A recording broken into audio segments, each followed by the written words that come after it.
Welcome back to समीक्षा study point. आज की इस वीडियो में हम लोग पढ़ने वाले हैं एनिमल किंगडम के बारे में। वन शॉट ये वीडियो रहेगा, बेसिक से लेकर एडवांस तक सारी जानकारी एनिमल किंगडम के बारे में आप लोगों को प्रोवाइड करेंगे और वीडियो के लास्ट में आप लोगों के लिए एनिमल किंगडम से रिलेटेड एक क्विज भी रहेगा। प्रतियोगिता परीक्षाओं के लिए इंपॉर्टेंट सभी की पॉइंट्स इस वीडियो में इंक्लूड किए गए हैं। संसार के समस्त जंतुओं को दो श्रेणियों में बांटा गया है, प्रोटोजोआ और मेटाजोआ। तो प्रोटोजोआ श्रेणी में सभी यूनिसेल्युलर यानी एक कोशिकीय प्राणियों को रखा गया है, जैसे अमीबा और पैरामीशियम। मेटाजोआ श्रेणी में सभी मल्टीसेल्युलर यानी बहुकोशिकीय प्राणियों को रखा गया है।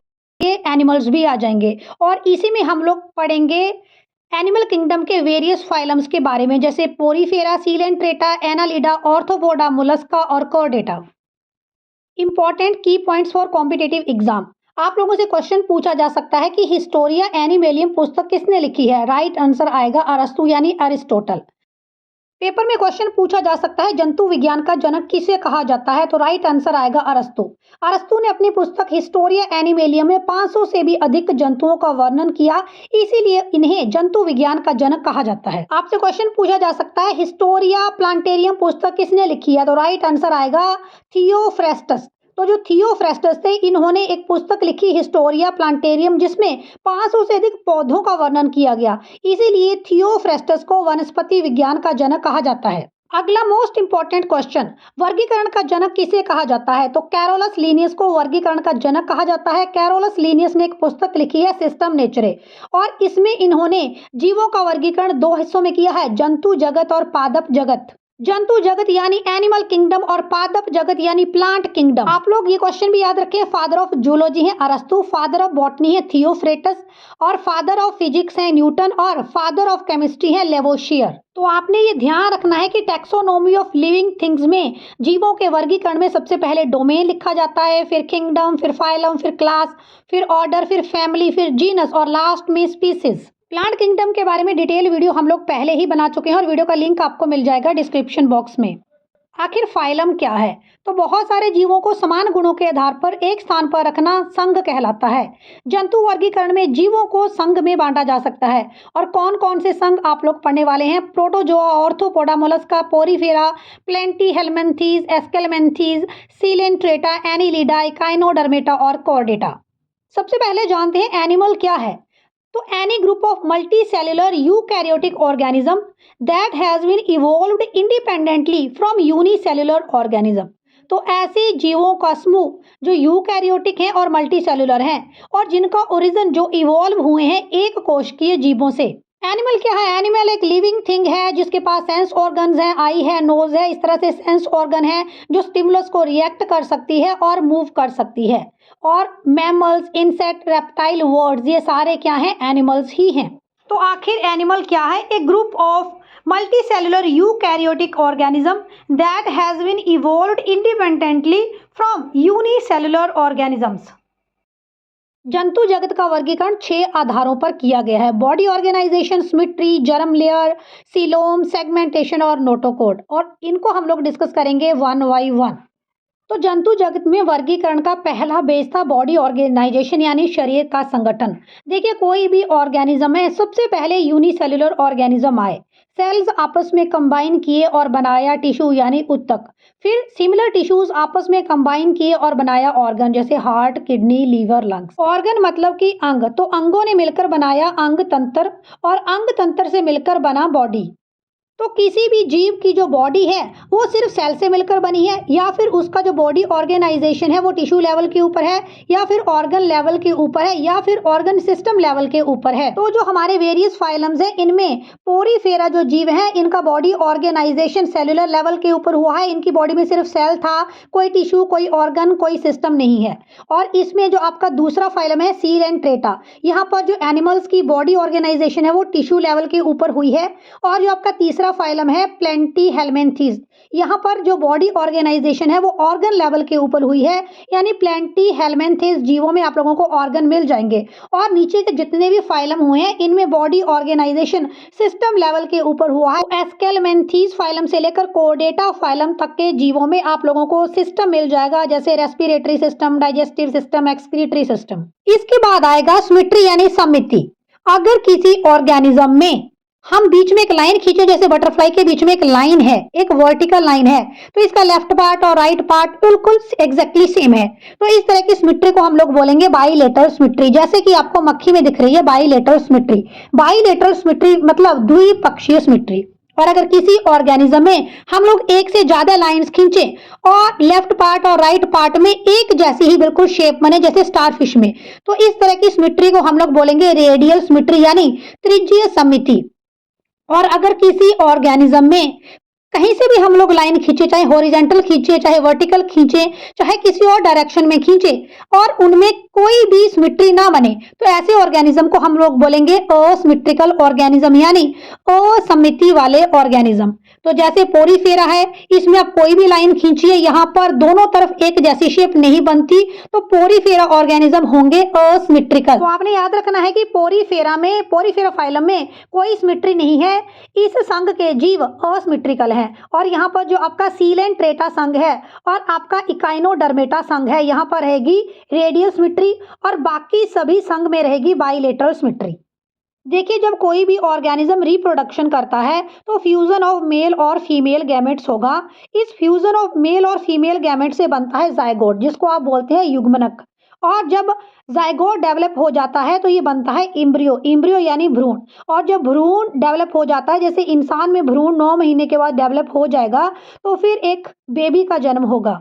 तो देखिए, चाहे कोई भी ऑर्गेनिज्म हो, वो कभी ना कभी भ्रूण रहा होगा, ठीक है। कोई भी एनिमल है, चाहे वो हाथी है, चाहे वो बकरी है, जब वो गर्भ में होगी तो वो भ्रूण होगी, इम्ब्रियो होगी।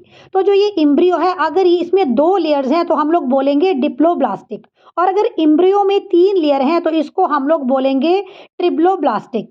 तो यहाँ पर जो पहले 2 फाइलम हैं, पोरीफेरा और सीलेंट्रेटा, ये हैं डिप्लोब्लास्टिक, और बाकी सारे फाइलम के जो जीव हैं ये हैं ट्रिप्लोब्लास्टिक। तो डिप्लोब्लास्टिक सिर्फ पहले 2 ही फाइलम के जीव हैं, पोरीफेरा और सीलेंट्रेटा। इसके बाद हम लोग जानेंगे सिलोम के बारे में, गुहा के बारे में। तो देखिए, जो अभी हम लोगों ने पढ़ा डिप्लोब्लास्टिक और ट्रिप्लोब्लास्टिक, 3 जर्म्स लेयर पढ़ी हम लोगों ने, 2 जर्म्स लेयर पढ़ी। तो जो जर्म लेयर्स हैं इनको हम लोग बोलते हैं एंडोडर्म, एक्टोडर्म और मीजोडर्म। तो जो आपकी जर्म लेयर्स हैं इनके बीच एक स्पेस डेवलप हो जाता है, और इसी स्पेस में आपके डेवलप होते हैं ऑर्गन, हार्ट, लिवर, किडनी। तो बाद में जो ये गैप है, जो गुहा है, यहाँ से ऑर्गन्स मूव करके बॉडी पार्ट्स में चले जाते हैं, और इस तरह से एक वेल डेवलप्ड ऑर्गेनिज्म बनता है। तो कई ऑर्गेनिज्म होंगे जिनकी बॉडी में गुहा यानी सिलोम नहीं है, ऐसे ऑर्गेनिज्म को आप लोग बोलेंगे असिलोमेट। कुछ एक एनिमल्स ऐसे होंगे, कुछ एक जीव ऐसे होंगे जिनकी बॉडी में अभी गुहा बन रही है, कंप्लीटली बनी नहीं है, ऐसे जीवों को आप लोग बोलेंगे सूडोसिलोम। सूडो का मतलब छद्म यानी झूठा सिलोम। और इसके बाद वेल डेवलप्ड ऑर्गेनिज्म आ जाएंगे जिनकी बॉडी के अंदर सिलोम यानी गुहा आ जाएगी। और मैं आपको बता दूं, इसी गुहा में डेवलप होते हैं वेरियस ऑर्गन्स, जैसे हार्ट, लिवर, किडनी, जो कि बाद में ऑर्गेनिज्म के वेरियस पार्ट में पहुंच जाते हैं। तो इस तरह से आप ऑर्गेनिज्म को उनके सिलोम के बेसिस के ऊपर भी क्लासिफाई करेंगे। तो जो आपके पहले 3 फाइलम हैं, पोरीफेरा, सीलेंट्रेटा और प्लेंटीहेल्मिन्थीज, ये तीनों फाइलम के जो जीव हैं, जो एनिमल हैं, ये होंगे असिलोमेट। इनके अंदर किसी तरह की कोई गुहा नहीं है, यानी ऑर्गन्स को डेवलप करने के लिए स्पेस नहीं है, तो ये कम डेवलप्ड ऑर्गेनिज्म है। इसके बाद जो तीसरा फाइलम है एस्केलमेंथीज, जिसे आप लोग नेमाटोडा फाइलम भी बोलते हैं, इस फाइलम के जीवों में होगा pseudocoelomate.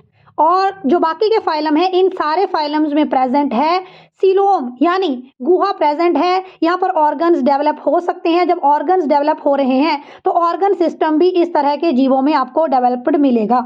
Next base of classification है बॉडी सेगमेंटेशन। अगर किसी जीव की बॉडी, किसी एनिमल की बॉडी अलग अलग सेगमेंट से मिलकर बनी है तो ऐसे जीवों में मिलेगा आपको बॉडी सेगमेंटेशन। और अगर किसी ऑर्गेनिज्म की बॉडी अलग अलग सेगमेंट से मिलकर बनी है तो इस प्रोसेस को हम लोग बोलेंगे मेटामरिज्म। आप लोगों को एनिलिडा संघ के जीवों में मिल जाएगा body segmentation. Last base of classification है नोटोकॉर्ड यानी पृष्ठ रज्जु। तो जो शुरुआती ऑर्गेनिज्म थे, इनकी बॉडी के ऊपर, इनकी पीठ के ऊपर एक रॉड लाइक स्ट्रक्चर था, जो कि बाद में डेवलप हो गया रीढ़ की हड्डी की फॉर्म में। तो जो आपका नोटोकॉर्ड है, ये सिर्फ जो लास्ट वाला फाइलम है कोर्डेटा, इसी के एनिमल्स में कोर्डेटा फाइलम में नोटोकॉर्ड मिलेगी, बाकी संघ के जीवों में आपको नोटोकॉर्ड नहीं मिलेगी। तो कोर्डेटा फाइलम में जिन जीवों में रीढ़ की हड्डी प्रेजेंट होगी उनको हम लोग बोलेंगे कोर्डेट, और जिन एनिमल्स में रीढ़ की हड्डी प्रेजेंट नहीं होगी उनको हम लोग बोलेंगे नॉन कोर्डेट। जैसा कि मैंने आपको शुरू में बताया, जंतु जगत को हम लोग 2 हिस्सों में बांट सकते हैं, प्रोटोजोआ और मेटाजोआ। तो आइए जानते हैं प्रोटोजोआ के बारे में। प्रोटोजोआ शब्द का उपयोग सर्वप्रथम 1818 में जर्मन जीव विज्ञानी जॉर्ज ऑगस्टस गोल्डकस के द्वारा किया गया था। प्रोटोजोआ पृथ्वी के हर संभावित आवास में पाए जाते हैं। प्रोटोजोआ एकल कोशिका वाले प्राणी हैं, यानी प्रोटोजोआ यूनिसेलुलर ऑर्गेनिज्म है और पृथ्वी के हर संभव आवास में ये पाए जा सकते हैं। वैज्ञानिकों के अनुसार प्रोटोजोआ की 50,000 से अधिक प्रजातियां विद्यमान हैं। इसके अलावा प्रोटोजोआ शाकाहारी हो सकते हैं, मांसाहारी हो सकते हैं, सर्वाहारी हो सकते हैं, यानी ये ओमनिवोर्स हो सकते हैं, हर्बीवोर्स हो सकते हैं, कार्निवोर्स हो सकते हैं। एग्जाम में आपको प्रश्न पूछा जा सकता है कि चप्पल जैसे आकृति वाले प्रोटोजोआ का नाम लिखें, तो इसका नाम है पैरामीशियम। और पैरामीशियम मूवमेंट करने के लिए किसका उपयोग करता है? तो पैरामीशियम मूवमेंट करने के लिए इसके बॉडी के आसपास बाल हैं, इन हेयर्स का यूज करता है। तो पैरामीशियम मूवमेंट के लिए सिलिया का उपयोग करता है। इसी तरह से जो आपका यूग्लिना है, ये भी एक प्रोटोजोआ है और ये मूवमेंट के लिए फ्लैजेला का उपयोग करता है। Disease is caused by the protozoa, तो इसके लिए आप लोग ट्रिक याद रखेंगे। पापा काम पर सोते हैं, पापा से पायरिया, का से कालाजार, म से मलेरिया और प से पेचिस, और सोते हैं, सोते से सोने की बीमारी। तो प्रोटोजोआ से हमें कई तरह की बीमारियां भी हो सकती हैं। मेटाजोआ के अंदर हम लोग 8 संघ के बारे में पढ़ेंगे, जीवों के 8 संघ के बारे में। तो सबसे पहले जानते हैं कि पोरीफेरा किस तरह के ऑर्गेनिज्म है, पोरीफेरा किस तरह के जीव हैं, किस तरह के एनिमल्स हैं। तो देखिए, इनकी बॉडी पोरस होती है, यानी इनकी बॉडी में छोटे छोटे छेद होते हैं और ये किसी आधार से चिपके रहते हैं। जनरली ये पानी के अंदर पाए जाते हैं और इनके शरीर में ऑक्सीजन, भोजन पदार्थों और जल को ले जाने के लिए छोटे छोटे छिद्र हैं और इन छिद्रों को ऑस्टिया कहा जाता है। पोरीफेरा बहुत ही कम डेवलप्ड ऑर्गेनिज्म है। इनकी बॉडी के अंदर ना बॉडी ऑर्गन है, ना टिश्यू है, ना बॉडी कैविटी है, ना हमारा ऑर्गन सिस्टम है। ये आप लोगों के सिर्फ सेल से ही बने हुए जीव हैं। पोरीफेरा के बारे में आपको क्वेश्चन पूछा जा सकता है कि कौन सा ऐसा फाइलम है जिसके अंदर नर्व सेल नहीं पाए जा सकते या वो संवेदना को महसूस नहीं किया जा सकता। तो राइट आंसर होगा पोरीफेरा। और एनिमल किंगडम का स्पंज किसे कहा जाता है? मोस्ट इंपॉर्टेंट क्वेश्चन है। तो एनिमल किंगडम का स्पंज भी पोरीफेरा को ही कहा जाता है। पॉलीफेरा के कुछ एक एग्जाम्पल आप लोग याद रखिए, यूप्लेक्टेला, स्पॉन्जिला और साइकन। आप जानते हैं आर्थ्रोपोडा संघ के बारे में। तो आर्थ्रोपोडा शब्द का उपयोग सर्वप्रथम बान सीबोल्ड के द्वारा 1845 में किया गया था और आर्थो का मतलब है ज्वाइंट और पोड्स का मतलब है फुट। ये जंतु जगत का सबसे बड़ा संघ भी है। तो आपसे पूछा जा सकता है कि जंतु जगत का सबसे बड़ा संघ कौन सा है? तो राइट आंसर हो जाएगा ऑर्थ्रोपोडा। ऑर्थ्रोपोडा संघ को आगे वर्गों में भी बांटा जा सकता है। मोस्ट इंपॉर्टेंट वर्ग आप लोगों के लिए रहेगा कीट वर्ग। और कीट वर्ग से रिलेटेड आपने कुछ एक रोगवाहक कीट है जिनको याद रखना है, जैसे मादा मच्छर एनाफिलीज के काटने से मलेरिया हो सकता है। ऑर्थ्रोपोडा जीवों की कुछ एक प्रॉपर्टीज आप लोग याद रखें। इनमें बाइलेटरल सिमेट्री है, यहाँ पर ट्रिप्लोब्लास्टिक होते हैं, बॉडी इनकी सेगमेंटेड है। अब हम लोग जानते हैं प्लेटीहेल्मिन्थीज के बारे में। तो आपसे क्वेश्चन पूछा जा सकता है कि चपटे कृमि कौन से संघ के जीवों को कहा जाता है? तो राइट आंसर होगा प्लेटीहेल्मिन्थीज। इनका शरीर पृष्ठधारी एवं चपटा होता है और इनके शरीर में बॉडी कैविटी नहीं होती, यानी अगर बॉडी कैविटी नहीं है तो इनके अंदर आगे बॉडी ऑर्गन की डेवलपमेंट भी नहीं होगी। बॉडी कैविटी के अंदर ही ऑर्गन की डेवलपमेंट होती है और बाद में ये पूरी बॉडी में पहुंच जाते हैं। और इनमें सिमेट्री कैसी है? इनमें बाइलेटरल सिमेट्री है, द्विपार्श्व इनमें सममिति है और इनकी बॉडी के अंदर एलिमेंट्री कैनल भी नहीं है, आहार नाल भी नहीं है और ये जीव दूसरे जीवों के ऊपर आश्रित है, यानी एक तरह के ये पैरासाइट टाइप के जीव हैं, परजीवी होते हैं। प्लेटीहेल्मिन्थीज में अगर हम लोग चपटे कृमि की बात करें तो ये मनुष्य, पालतू पशु और जंगली जंतुओं के अंदर अपना आश्रय बनाते हैं और ये पैरासाइट हैं जो ह्यूमन बॉडी से या फिर एनिमल बॉडी से अपना न्यूट्रिशन प्राप्त करते हैं। अब जानते हैं एस्क्लेमेंथी संघ के बारे में। तो आपको पेपर में सीधा क्वेश्चन आ सकता है कि गोल कृमि या फिर सूत्र कृमि कौन से जीवों को कहा जाता है? तो जो आपका एस्क्लेमेंथी संघ है, इसके जीवों को हम लोग गोल कृमि या फिर सूत्र कृमि के नाम से भी जानते हैं, राउंड बॉम्ब्स या फिर थ्रेड बॉम्ब। एस्क्लेमेंथी स्वतंत्र जीवी भी हो सकते हैं, परजीवी भी हो सकते हैं। ये पैरासाइट हो सकते हैं, अपना न्यूट्रिशन दूसरों से ले सकते हैं या फिर ये अपना न्यूट्रिशन खुद भी तैयार कर सकते हैं। देखिए, आपसे 2 क्वेश्चन यहाँ से मोस्ट इंपॉर्टेंट है जो जनरली पूछे जाते हैं कि मनुष्य की छोटी आंत में कौन से जीव पाए जाते हैं? तो राइट आंसर हो जाएगा एस्केरीज। और मनुष्य में हाथी पांव की बीमारी किसके कारण होती है? तो राइट आंसर हो जाएगा बूचेरिया। एनिमल किंगडम हम लोग पढ़ रहे हैं और आगे हम लोग एनिमल किंगडम में भी फाइलम पढ़ रहे हैं कि कौन से जीव को कौन से फाइलम में रखा गया है और अब हम लोग पढ़ने वाले हैं एनिलिडा फाइलम के बारे में। तो देखिए जो एनिलिडा जीव है ये नम मिट्टी की ऊपरी परत में पाए जाते हैं। अर्थवर्म आपने सबने देखा होगा। अर्थवर्म यानी केंचुआ, इसे हम लोग किसान का मित्र यानी फार्मर फ्रेंड भी बोलते हैं, क्योंकि जब ये यूरिन जनरेट करता है तो इसके यूरिन में नाइट्रोजन पाया जाता है और नाइट्रोजन, फास्फोरस, पोटाशियम ये प्लांट के लिए न्यूट्रिएंट है, प्लांट की ग्रोथ के लिए एक इंपॉर्टेंट रोल प्ले करते हैं। एनिलिडा संघ के जीवों को हम लोग रिंग्ड वर्म्स भी बोलते हैं, क्योंकि जो इनकी बॉडी है इनमें बहुत सारे रिंग्स पाए जाते हैं, बहुत सारे रिंग्स, बहुत सारे सेगमेंट्स आपस में जुड़े रहते हैं और यहाँ पर द्विपक्षीय सिमेट्री है, बाइलेटरल सिमेट्री है। इस तरह के जीव ट्रिप्लोब्लास्टिक होते हैं और इस तरह के जीवों सिलोमेट भी होते हैं, यानी इनके अंदर बॉडी कैविटी भी प्रेजेंट है और ये ट्रिप्लोब्लास्टिक भी हैं। ऑर्थोपोडा संघ मैंने अभी आप लोगों को पढ़ाया, तो यहाँ पर एक मोस्ट इंपॉर्टेंट क्वेश्चन आप लोगों के लिए बनता है कि मकड़ी को कीट वर्ग में रखा जाता है या फिर नहीं। तो मकड़ी को कीट वर्ग में नहीं रखा जाता है, क्योंकि मकड़ियों के 8 पैर होते हैं। कीट वर्ग में हम सिर्फ उन्हीं जंतुओं को रखते हैं जिनके 6 पैर होते हैं। तो आपने ध्यान रखना है कि मकड़ी को कीट वर्ग में नहीं रखा जाता। आइए जानते हैं इकाइनोडर्मेटा संघ के बारे में। तो इसके नाम में ही इसका सारा एक्सप्लेनेशन छुपी है।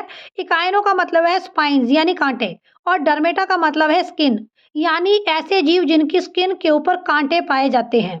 तो इकाइनोडर्मेटा संघ के जीवों की त्वचा पर कांटे पाए जाते हैं और इस संघ के सभी जीव समुद्र के अंदर पाए जाते हैं। शुरू में हमने नोटोकॉर्ड के बारे में पढ़ा था। ये एक थ्रेड लाइक स्ट्रक्चर है जो कि जीव की बॉडी के अंदर होता है और ये थ्रेड लाइक स्ट्रक्चर यानी नोटोकॉर्ड ही बाद में ग्रो करके रीढ़ की हड्डी बना देती है, स्पाइन कॉर्ड बना देती है।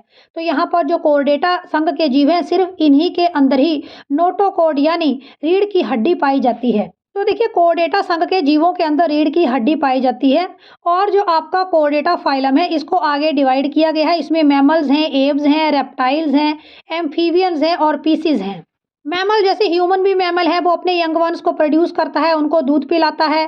तो मैमल्स हैं, पक्षी वर्ग हैं, पक्षी उड़ते हैं आसमान में। सरीसृप है यानी जो जंतु रेंग कर चलते हैं उनको सरीसृप वर्ग में रखा गया है। एम्फीबियन ऐसा वर्ग जिसके जैसे मेंढक है वो जमीन में भी रह सकता है, पानी के अंदर भी रह सकता है, तो ऐसा उभयचर वर्ग है।